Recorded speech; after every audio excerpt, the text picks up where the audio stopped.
Here is the thing. Since back in season 1, I have noticed that contrary to what a lot of Chaggy fans like to insist on, Charlie and Vaggie's relationship is not remotely perfect. And seeing the events of season 2, episode 3, and the very early part of episode 4 sealed the deal for me and helped me crystallize a thought that had been fermenting in my mind. Because you see, I do believe that the fundamental flaw in Chaggy's relationship is the imbalance inherent in it, whereby Vaggie has quite the unhealthy attachment to Charlie, and Charlie is quite dismissive of Vaggie's concerns, a dismissal that Vaggie rarely pushes back on, if ever, because refer back to my first point. She has an unhealthy attachment to her. What do I mean by all of this? Well then, keep watching. Now, I would like to say off the bat that I don't hate Chaggy as a ship. I actually do enjoy them and the role they play in the narrative, because I do find them quite representative of the kind of sapphic relationship that exists in reality, which is why I think it's important to take note of the issues present between them, just so we have the knowledge and tools as we look out for any similarities that we should guard against or take care of, just in case they've arisen already. And I say so because when we get the backstory of Vaggie in Has Been Hotel season 1 episode 6 titled Welcome to Heaven, it serves as not only a motivation for her character for us to see where she's coming from and the decision she made that landed her in hell, but it also highlights how her relationship with Charlie began in a way that automatically puts them on an unequal footing that is reflected in how their relationship panned out afterwards, which to me shows just how not perfect things currently are between them. In Welcome to Heaven, we are made to understand that Vaggie was one of the exorcists made by Adam, who was considered one of his top soldiers up until her last extermination, where she shows pity and mercy to a young sinner child. And unlike the tens of thousands of sinners that she had slaughtered so far in the previous exterminations, this one was different. She felt compassion and spared the child. Unfortunately for her, however, her act of mercy was discovered by Lut, who gouged out her eyes, ripped away her wings, and left her to rot in hell when the other exorcists were leaving.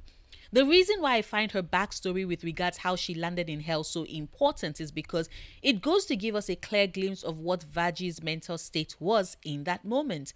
There she was, a formal angel, specifically an exorcist who is being stripped of her powers and is at this point just a sitting duck who can be eradicated by any sinner at this point. She's hurt.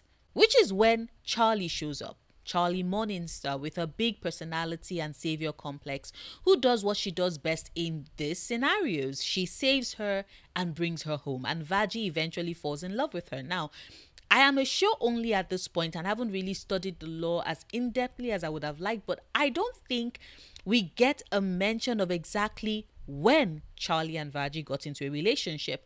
What we do know is that Vaggie fell in love with a woman who saved her at a point in her life where she had absolutely no one and zero sense of purpose or reason for leaving. Because I think it is important that we realize that and keep it at the back of our minds when we are examining Chaggie's relationship. Prior to her being kicked out of heaven and being effectively stripped of her role as an exorcist, that was all Vaggie knew. Matter of fact, that was why she was created. Her role has always been to take part in Adam's bloodthirsty and diabolical purge of the sinners, and it is something that she was so good at that she was praised and recognized for. Imagine going from knowing what your purpose is and what you exist for, to floundering because you were kicked out and separated from the reason why you lived and existed, never to be able to return, or at least that is probably what Vaggie thought in that moment. So is it a reach to assume that when she was saved by Charlie, she latched onto her as her new purpose, the one who saved her and also gave her a reason to live?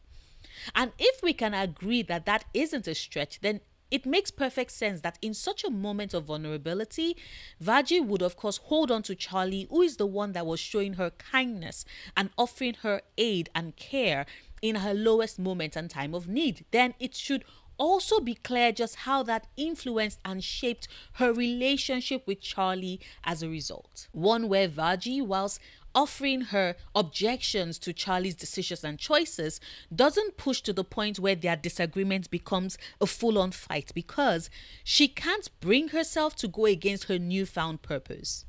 I've seen some fans talk about how boring Charlie is because Vaggie never seems to challenge Charlie, and I think that the lot of them miss the point. She isn't meant to challenge her. That is how their relationship is at the moment. And it is that way because of Vaggie's own traumatic experience and how she's basically turned Charlie into a new religion, one who she would support unhesitantly and try her best to help at every turn, even when she disagrees with her. But she also does so in a way that doesn't rock the boat or risk her losing Charlie because of any clear dissidence, because the last time she took an action that directly violated what her last purpose was meant to be, she found herself with one eye sans her wings and waiting to die until Charlie Morningstar saved her.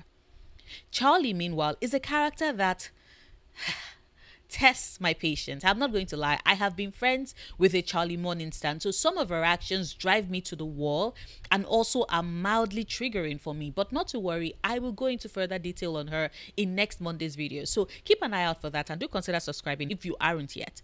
But as I was saying, Charlie, meanwhile, is a character who, I am not going to take this from her, is well-meaning. Do I think that some of her actions are kind of selfish? Yes.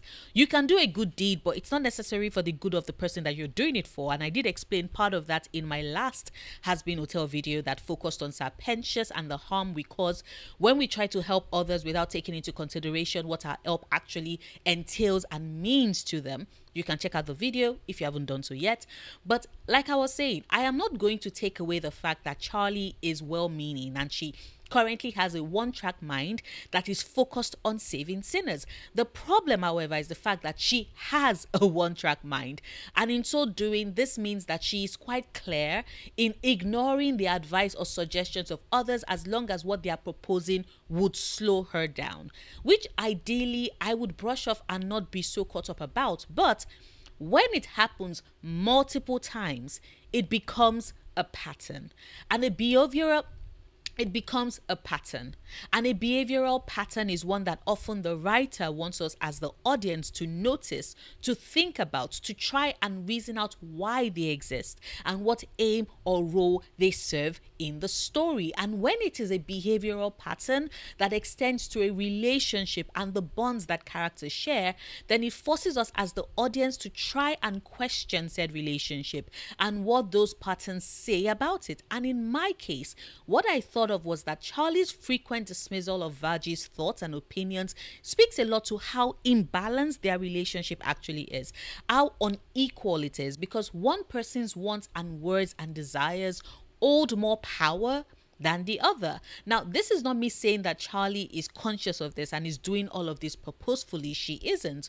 Charlie Morningstar is just not the most emotionally intelligent person in the story, and we get multiple instances in the 2 seasons that confirm this. Once again, I'll go into a bit more detail in Monday's video, but I will say that whilst Charlie isn't aware that she does this, it doesn't mean that she isn't doing it. And Vaggie, sweet dearest Vaggie, keeps enabling her because, like I stated earlier in this video, Charlie is her salvation, her purpose, and her redemption. And she's not about to say or do anything to jeopardize that, even when she can quite clearly see that this girl that she loves, who holds her heart, rarely actually listens to her and her suggestions, especially on important matters when she, Charlie, is on a roll.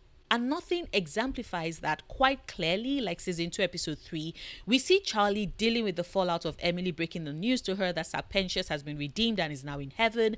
Charlie, who is delighted at having been proven right that her hotel really does work, immediately goes about spreading the good news to everyone who would listen and wants to take it a step further by having an interview with Vox Tech, something that Vaggie immediately tries to dissuade her from.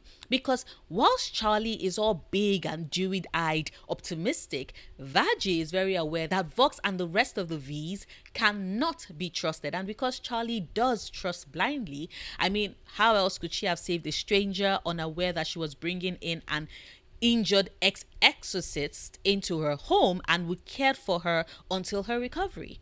So the one thing about her girlfriend that is her beating heart that actually saved Vaggie is something she knows can be taken advantage of, and Vaggie knows that the V's are quite capable of heinous things and should not be given any time of day. And yet Charlie does not listen. She waves away all of Vaggie's objections and continues to do so for the rest of the episode as the situation escalates. Vox and Velvet make it to the hotel and decide to start recording her for the night's episode. Charlie finds herself making a commitment to have Athena redeemed and even goes as far as almost putting Husk and Angel Dust in danger in the process. And through all of this, she doesn't listen. And it highlights the disparity in her relationship with Vaggie, because that isn't her subordinate, that is her girlfriend, and ideally should be her sounding board where they get to discuss her plans and what they should do next, because once again, Vaggie is meant to temper Charlie and her excesses, which can and are often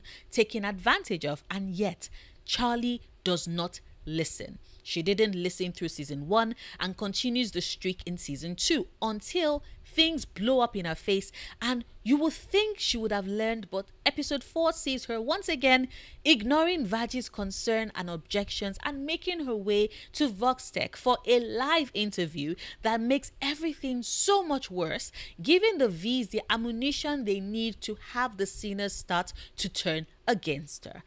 I find it a very interesting bit of story that Vaggie in the new season is obsessed with changing her name because she wants to let go of the identity that had been given to her by Adam upon her creation, to signify that now she's making decisions for herself and is charting her own course and living her life on her own terms. And I personally find that beautiful, and the symbolism of that a very powerful one. But I do hope that it doesn't stop there, because if the desire to change her name was birthed in Vaggie now that Adam is dead, I hope that it also means that she starts to find other purpose in her life, one that isn't tied up and entirely present within Charlie, that she starts to find herself and what she wants to stand for outside of Charlie, which would hopefully then create a space where her identity is not solely dependent on her relationship with Charlie, which would then give her the room to voice her objections and actually stick by them, rather than be terrified of losing sight of who she is and what she stands for, just in case their disagreement leads to Charlie, her reason and purpose for being displeased with her for a long and extended period of time. Because maybe it's just me, but I see in Vaggie so many sapphic women in relationships who make their girlfriends their entire identity and source of living, which means that whenever they have a disagreement, there is the very real and valid fear that it might cost them their partner. So rather than push and make their thoughts known and stand by it, they capitulate and bite their tongue so they don't rock the boat and lose the relationship. And I don't know about you, but it's not healthy. And it's not fair to either partners in that relationship. And the same can be said for Vaggie and Charlie. But of course, that is just me and my thoughts. I would, as always, love to hear yours. Do you agree with me? Disagree with me? Please let me know your thoughts in the comments. Like this video if you've watched this far and haven't done so yet. Share this if you want. Support me on Patreon if you can. If you can't, however, do consider checking out my other channels. One of them is my gaming channel and the other holds my ASMR content. I have both linked in the description bar if they sound like something you might possibly potentially be interested in. Whichever the case may be, however, I will see you tomorrow with a new video. Until then, do remember, obsessing over the things you love, perfectly valid coping mechanism.